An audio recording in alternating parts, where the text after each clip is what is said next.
I'm going to give you a really quick rundown on what we've got here, unless you've got questions.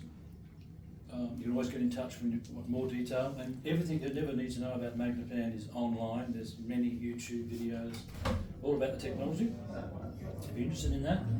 The things that make it special though, and the sound that we're getting for you today, is based on some of the factors that they are unique for. There are some other speakers like them, but these things I'm going to tell you about are the main differences that help them create the sound you're hearing.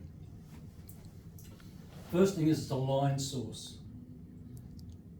As you can see, it's flat. The way the speaker disperses sound is different from most speakers. Most speakers, if you looked at the sound coming out of them, disperse the sound like this. So it comes out that way, and all these other ways, and like that. This one doesn't project any sound above the top. Now the good thing about that, you'll hear my voices reflecting everywhere in this room. It's really bad acoustics. But what we've done by having a line source is we're not getting any sound coming off the ceiling. And if there was a bare floor, there'd be no sound coming off the floor. So that's really a good thing that's up your sleeve to help improve the sound of your room, whatever it's like. Also, the sound comes out in figure 8. So there's no sound coming out here. So there's a lot less sound being reflected off this part of the board. There is reflection off here.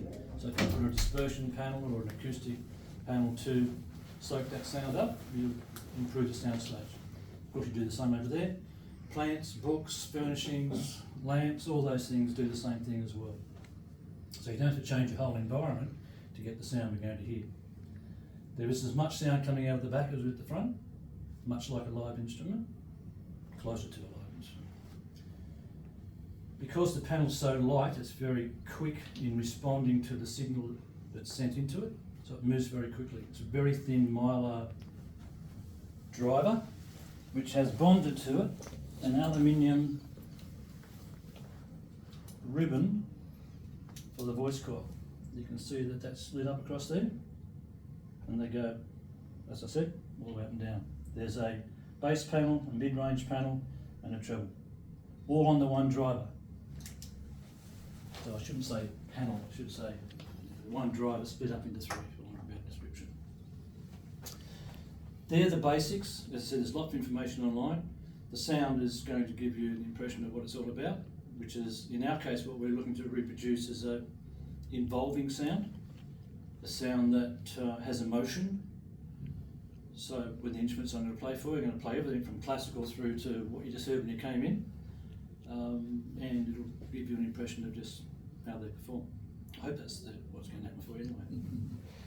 Today though, it's a little bit different. So someone who already has a pair of these speakers, and we have many customers throughout Australia who had them, want to go to another level. You can go up and down the range. This model sells it in Australia at $5,500.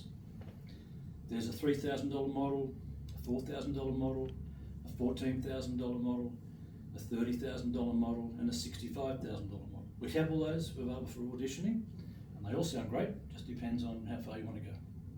However, once you have a pair, you might want to enhance them, and we do that by 2 things in our case.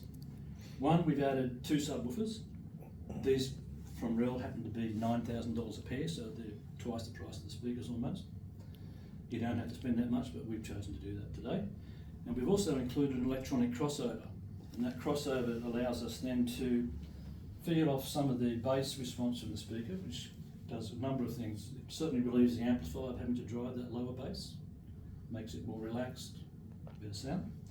And it relieves the panel from having to do the lower bass, which means there's not as much interference from that bass reverberation, vibration into the mid-range and the treble. Not that you would hear it, but when you don't hear it, it's improved. So that's probably the main things about the system. I must tell you that the speakers are power hungry, so sensitivity is low. They're around 85 to 86 dB. The impedance though is quite friendly, where a lot of speakers will vary between 2 ohms and 30 ohms depending on the frequency that's being played into them. This one pretty much hangs around 3.2 to 5, so the amplifier sees a pretty steady load regardless of the frequency that's coming into it. It's a very open, live, clean, clear, musically engaging sound when you set it up right. Like all speakers, you don't set it up right, you don't put the right amplifier, it'll reward you with thin, bright or harsh sound. You're not going to hear any of that today. We still have extension at both ends, but we've also got clarity and detail and sweetness. That's pretty much, but I think you still had a question. Yeah, what's the crossover point between MAGNEPAN and the REL? So we've chosen 80 hertz, but you can vary that from 40 to probably 100. Again, that's a good thing to have up your sleeve, because when you measure your response of your speaker in your room, if you find there are any dips that happen to be in the crossover point on the cyber or the speakers, you can choose to lower or change that up to ameliorate the problem. And the whole setup procedure takes some time to find the right point for the speakers and your listening chair, which is common for all speakers and systems and rooms.